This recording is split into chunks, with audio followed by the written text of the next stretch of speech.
So I was actually hired as the second editorial cartoonist when we had sort of a merger of two newspapers, and we were both liberal cartoonists, and they would swap us off on the editorial page, and we were both paid full salaries, and we were both given offices. And so it was kind of a dream at the time. It was in the 90s, and most newspapers were cutting staff cartoonists, and so this was really kind of a remarkable thing.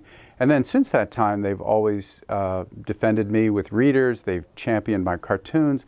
They've actually matched offers that I've had from other newspapers to keep me in Pittsburgh. And so I've always had a good relationship with the publisher, and it's only been recently that things have changed. Well, backing up a little bit, I noticed some political changes when we endorsed a Republican governor in 2010, and that was new for us. We hadn't really done that. I mean, we'd mostly endorsed liberals. Once in a while, a Republican if they were a moderate or something, but traditionally a very left-leaning newspaper. About 2 years ago, my publisher became enamored with Donald Trump, and he told my editorial page editor that he was going to start paving the way, that he should start paving the way to have a Trump endorsement of some sort. And of course, my editorial page editor said, we can't do that. We've been writing, everything we've written, in the last few years and decades has been, diametrically opposed to what Trump stands for. So I have known that something was coming for about 2 years, and then yes, in the last 3 months, it got worse because he promoted an editor at the Toledo Blade, which is our sister paper, and he brought him in to be the editorial director over our page as well. And so he was my direct boss all of a sudden, and he was enforcing John's beliefs about Donald Trump, and they were killing my Trump cartoons. Pittsburgh is a big Catholic city, so when the Catholic Church was having all of these scandals with the pedophile crisis, I did cartoons about it. It was in the news, and we got some pushback from readers, and we definitely got pushback from the church. And so my publisher got a little squeamish about some of those cartoons, but they did run them and they did defend them.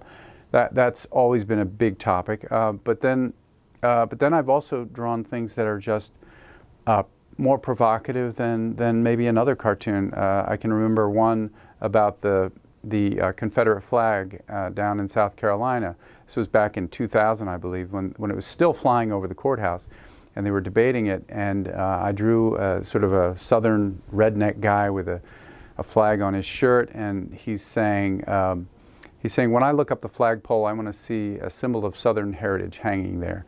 And then the next panel, you see that there are these feet of an African American hanging there, and he said, "What's wrong with that?" And they actually sent it around the newsroom, the sketch, to make sure that all of the African American editors and reporters were okay with it. And everyone said sort of the same thing. They all kind of gasped a little at first, but then they said it's a very powerful cartoon and it's a good message and we need to run it. So we ran it. It's always been a newspaper that's defended me in the past, and that's why it's a little surprising that they sort of went on the offensive with my cartoons. I don't think there are any topics that are off limits. Now, how I draw a topic, like if you're talking about something like abortion or even the pedophile scandal, I mean, there are definitely ways to do it sensitively and still be hard hitting. But I don't think I've never said to myself I can't draw something about that because of the topic. In terms of self-censorship, I mean, that's what they wanted me to start doing. And they wanted me to start toning down my cartoons about Trump. They wanted me to start avoiding Trump when it was the story of the day. They wanted me to go and draw something else about another story that wasn't, tracking. So yeah, that's the one thing I worried about, was that in order to hang on to my job, I would have to start self-censoring, and I didn't want to do that. Well, my style has certainly changed over 34 years. I really couldn't draw very well when I first started out. But, and the good thing was I had to show sketches to my editor every day, and I became a better cartoonist over those first 2 years. But even then, he recognized when I became my own best editor, and he said, okay, we're going to just let you go. Just draw whatever you want to draw.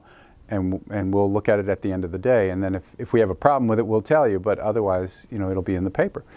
And then when I was hired at the Post-Gazette, that's the way it was. That's how they hired me, to do my own ideas and to just draw whatever I wanted to draw. In terms of my politics, I do think that I became more liberal after the first few years of drawing, because I realized I wasn't as political when I got into this, and I realized to do a good job at this, you have to have an opinion. I mean, that you can't just make jokes. You have to have an opinion, and so I quickly started to really examine where do I fall in this line here. And actually, my original newspaper, the Pittsburgh Press, was a little more conservative, and so I was happy to go to the Post-Gazette because they were more in line with my politics.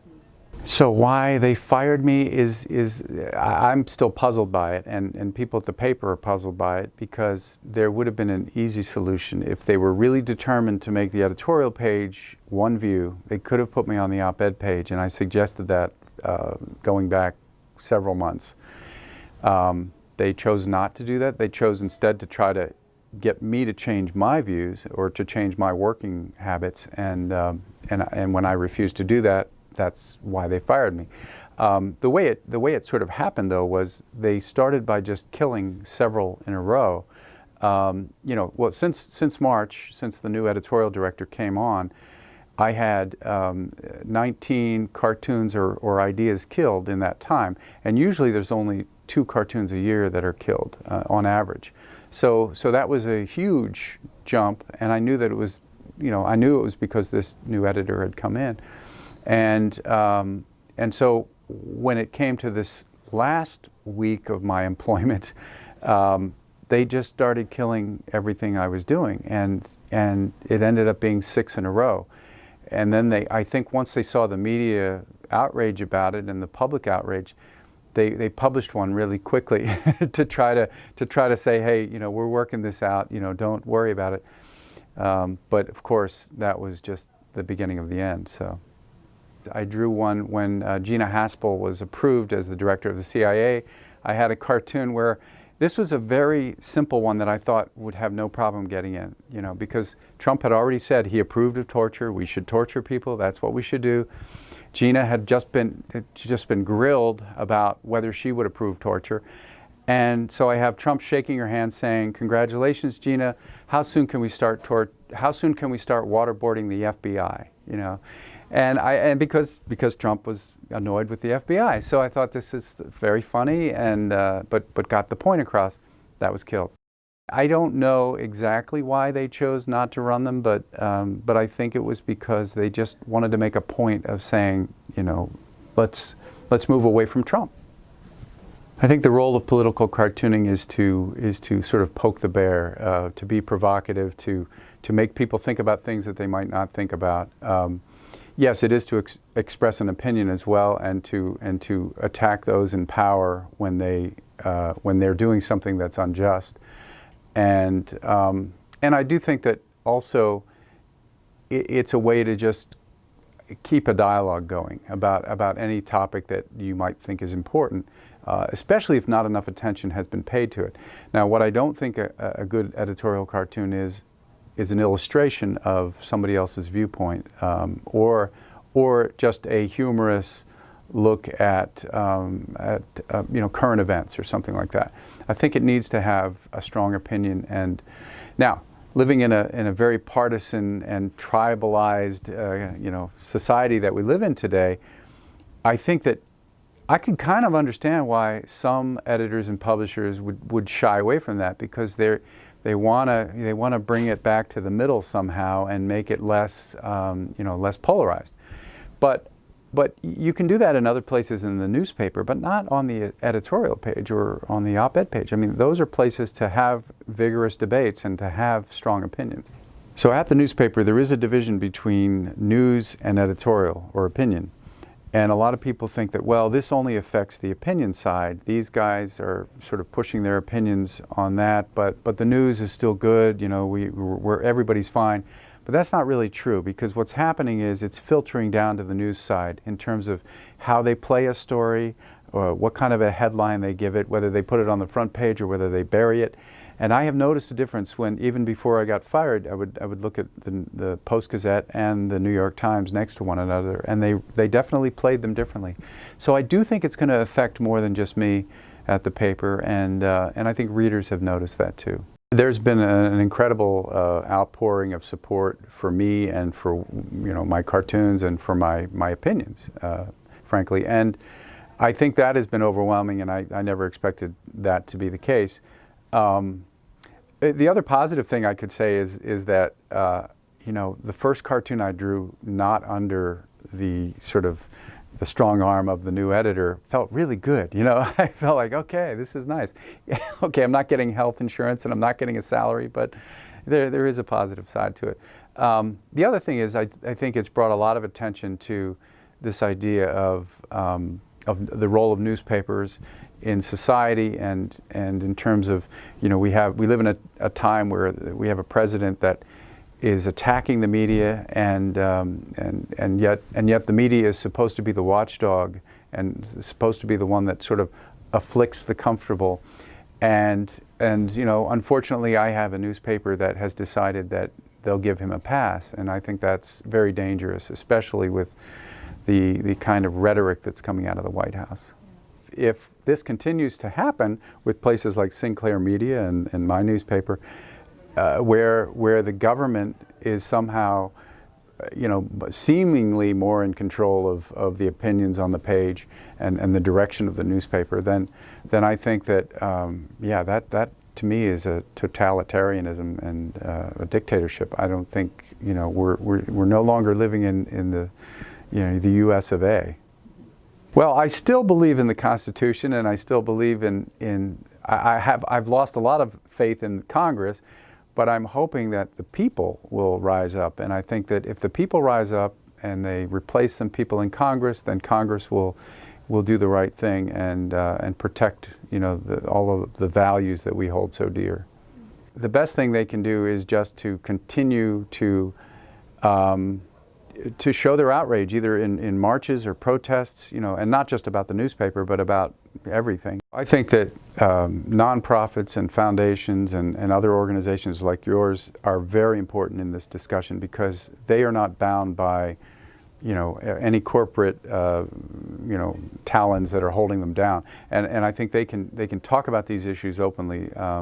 And there's an organization called the Cartoonist Rights Network International in Washington, D.C., and they do a lot of good work as well for cartoonists. I mean, one of the questions I've always gotten is, well, how could they have this kind of censorship? And I have to correct people and say, well, censorship is more government, cracking down, and there are cartoonists that are suffering under brutal regimes. And you talk about the cartoonists in Turkey that are in jail, the Syrian cartoonist that had his hands broken because they didn't like his cartoons. So there are definitely places where censorship is real, and here it's not quite censorship, but at least in my case, but it is suppression of speech, and I think for a newspaper to do that is kind of egregious. I do have a Patreon page where I'm posting the cartoons 3 times a week, and I'm still syndicated with Andrews McMeel. So if you're a small newspaper out there, subscribe to my cartoons. And then I have some other book projects that I'm thinking about. I have nothing has been started yet, but I'm still doing a lot of interviews and trying to find time for a couple of freelance projects. So. But yeah, I mean, I think the best thing is I can now spend time looking at some of those other projects, but I can still do cartoons and just not as many. But I have the freedom to go back to the job that I love and keep doing it. I think it's important to try to stand on your principle and your integrity, and that's what I did. But I can't really speak for everybody. But I would hope that they would reach out to organizations like yours if they are feeling pressure or in trouble. As far as new cartoonists, the advice I usually give is, and this now I can even give it with more authority, that there really aren't newspapers hiring cartoonists anymore. That's sort of an old model. So if you really want to do it, make sure you love doing it, because you may not be paid in the beginning. And then there are a lot of venues and a lot of outlets on the internet that are taking on cartoonists, paying a little bit of money here and there. So I would just say, do it because you love it, and then somebody will probably find you if your work is good. So.